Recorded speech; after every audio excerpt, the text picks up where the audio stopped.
மடப்புரம் கோவில் காவலாளி அஜித்குமாரை காவல்துறை பிரம்பால் அடிக்கும் காட்சிகள் தற்போது வெளியாகியிருக்கிறது. திருப்புவனம் அஜித்குமார் மரண வழக்கில் லாக்கப்பில் மரணம் ஏற்பட்ட நிலையில் தற்போது கோவில் காவலாளி அஜித்குமாரை காவல்துறை பிரம்பால் அடிக்கும் காட்சிகள் வெளியாகியிருக்கிறது.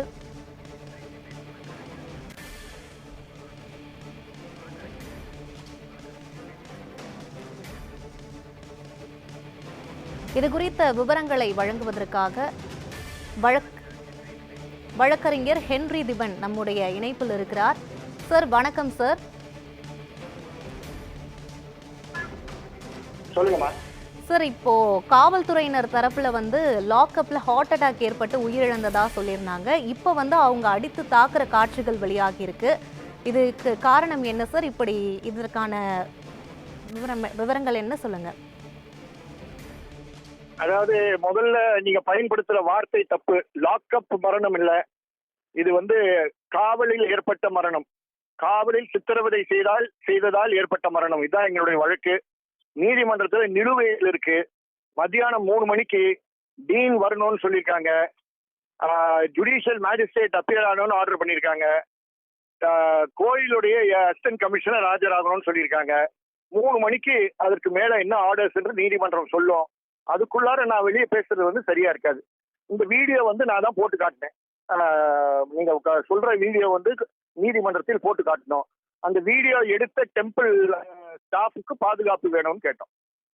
ஓகே சார், விசாரணையில் இந்த வீடியோ காட்சிகள் எவ்வளவு முக்கியத்துவம் வாய்ந்தது சார்? நீதிபதிகள் இந்த வீடியோவை பார்த்துட்டு என்னென்ன கேள்விகள் எல்லாம் எழுப்பியிருக்காங்க சார்?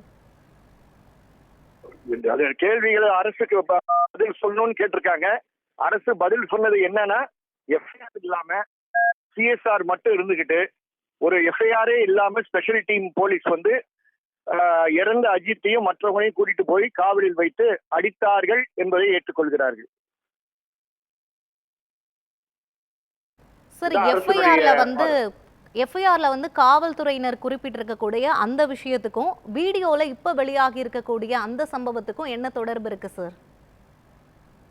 எஃப்ஐஆர் திருட்டு கேஸுக்கான எஃப்ஐஆர். அந்த திருட்டு கேஸுக்கான எஃப்ஐஆர் 28ஆம் தேதி காலையில 10:30 மணிக்கு தான் போடுறாரு. அதுக்கு முன்னாடியே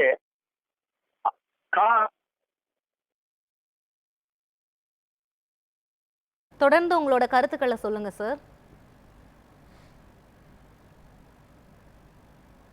சார், நீங்க இணைப்புல தான் இருக்கீங்க. தொடர்ந்து உங்களோட கருத்துக்களை எடுத்து முன்வைங்க.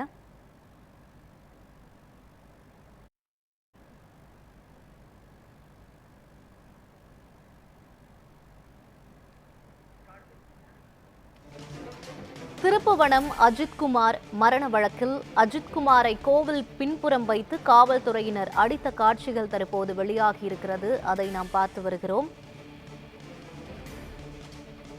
பல்வேறு அரசியல் கட்சி தலைவர்கள் கண்டனம் தெரிவித்த நிலையில் அஜித்குமாரை கோவில் பின்புறம் வைத்து காவல்துறையினர் அடித்த காட்சிகள் தற்போது வெளியாகி இருக்கிறது.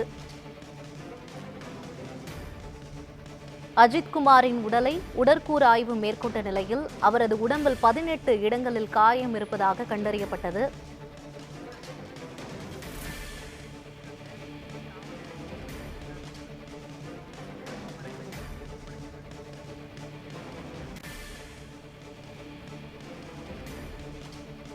அஜித்குமாரை கோவில் பின்புறம் வைத்து காவல்துறையினர் அடித்த காட்சிகள் தற்போது வெளியாகி இருக்கிறது.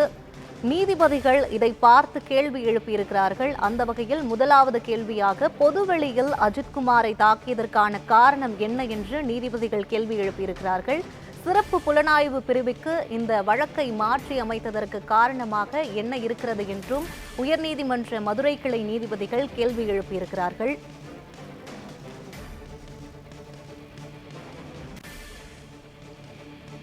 ஹார்ட் அட்டாக் மூலமாக அஜித்குமார் உயிரிழந்ததாக காவல்துறை தரப்பில் தெரிவிக்கப்பட்ட நிலையில் அவரது உடல் உடற்கூறு ஆய்வுக்காக எடுத்து செல்லப்பட்டது.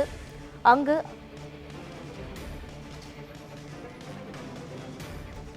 மீண்டும் நம்முடைய இணைப்பில் வழக்கறிஞர் ஹென்றி தீபன் இணைகிறார். அவருடன் பேசலாம். சார் வணக்கம் சார், நீங்க இணைப்புல தான் இருக்கீங்க. நீங்க தொடர்ந்து பேசலாம் சார். இப்போ இந்த மாதிரி கொடூரமான செயலை செஞ்ச காவல்துறையினருக்கு என்ன மாதிரியான வழக்குகள்ல வந்து அவங்களுக்கு தண்டனை விதிக்கப்பட வாய்ப்பு இருக்கு சார்? இப்ப நான் அதெல்லாம் பேசுறது சரியா இருக்காது. உயர் நீதிமன்றத்துல வழக்கை நான் வாதாடி இருக்கிறேன். மதியம் 3 மணிக்கு நீதிபதி அதை ஒத்தி வைத்திருக்கக்கூடிய நிலையில் நான் வெளி அரங்கத்தில் பேசுவது சரியாக இருக்காது. நீதிமன்றத்தில் விசாரணை நடந்து கொண்டிருக்கக்கூடிய விசாரணைக்கு மரியாதை அளிக்க வேண்டிய பொறுப்பு வழக்கறிஞர் என்ற முறையில் எனக்கு காரணத்தினால் மதியானம் 3 மணிக்கு மேல இந்த விஷயத்தை தெளிவுபடுத்தலாம். வீடியோ இப்போதைக்கு நீதிமன்றத்தில் கொடுத்தது நான் தான். அந்த வீடியோ எடுத்தவருக்கு பாதுகாப்பு கொடுக்க வேண்டும் என்று கேட்டிருக்கிறோம். மத்தியானம் 3 மணிக்கு அவரையும் வர சொல்லியிருக்காங்க, டீனையும் வர சொல்லியிருக்காங்க, ராஜாஜி மருத்துவமனை டீனையும் வர சொல்லியிருக்காங்க. இந்த மடப்புறம் கோவிலுடைய ஏசியும் வர சொல்லியிருக்காங்க. ஓகே சார், இப்போ இந்த வீடியோ காட்சிகளை வந்து நீதிமன்றத்தில் வந்து சமர்ப்பிக்கும் போது இந்த கேஸ் வந்து எந்த மாற்று பாதையில போகும் அப்படின்னு நீங்க நினைக்கிறீங்க சார்? நீங்க எந்த பாதையில போகணும்னு நினைக்கிறீங்க? நாங்க நினைக்கிறது வந்து நீதிபதிகள் எல்லாத்தையும் விசாரணை செய்து எஃப்ஐஆர் பதிவு செய்து குற்றவாளிகளை கைது செய்து அதுல பொறுப்பாக இருக்கக்கூடிய மூத்த அதிகாரிகள் சீனியர் ஆபீசர்ஸையும் கைது செய்ய வேண்டும் என்ற கோரிக்கையை நீதிமன்றத்தில் வைத்திருக்கிறோம். நீதிமன்றம் என்ன செய்யும்ன்றது வந்து 3 மணிக்கு தான் தெரியும். ஓகே சார், தமிழ்நாட்டில் இப்போ நம்ம பார்த்தோம் அப்படின்னா 24 லாக்அப் மரணங்கள் வந்து ஏற்பட்டிருக்கு சார். இதற்கான காரணமா நம்ம எப்படி பார்க்கலாம்? என்ன ரீசன் சார் இதுக்கு? 4 என்பது தவறு. 31 காவல் மரணங்கள் நடந்திருக்கு. அதிக லிஸ்ட் நாங்க நீதிமன்றத்தில் கொடுத்தோம். 31 இதை சேர்த்து 31. ஓகே சார், அதற்கான காரணமா என்ன சார் பாக்குறீங்க? எதற்காக இந்த காவல் லாக்அப் மரணங்கள் ஏற்படுது சார்? லாக்அப் மரணங்கள் ஏற்படுறதுக்கு காரணம் உயர் காவல்துறை அதிகாரிகள் கண்காணிப்பு எடுப்பது கிடையாது. இந்த துறைக்கு பொறுப்பாக இருக்கக்கூடிய டிஜிபி யாரையும் கண்டிப்பது கிடையாது. பல்புடுங்கிற பல்வீட்டை சஸ்பெண்ட் மட்டும் பண்ணாங்க. உதயகுமார் எஸ்பி காஞ்சிபுரத்தை வந்து அங்க இருக்கக்கூடிய ஒரு வழக்கில் அவரு ஏஎஸ்பி ரேங்க்ல இருக்கக்கூடிய ஆபீசர் அவரையும் ஒன்றும் பண்ணல. எந்த உயர் அதிகாரிகளும் ஐபிஎஸ் அதிகாரிகளும் யாரும் கண்டிக்க மாட்டார்கள் என்ற ஒரு ஆணவம் இருக்கக்கூடிய காரணத்தினால்தான் இது போன்ற சம்பவங்கள் தொடர்ந்து நடக்கும். ஓகே சார், நேரலையில் வந்து உங்களுடைய கருத்துக்களை பதிவு பண்ணதுக்கு நன்றி சார்.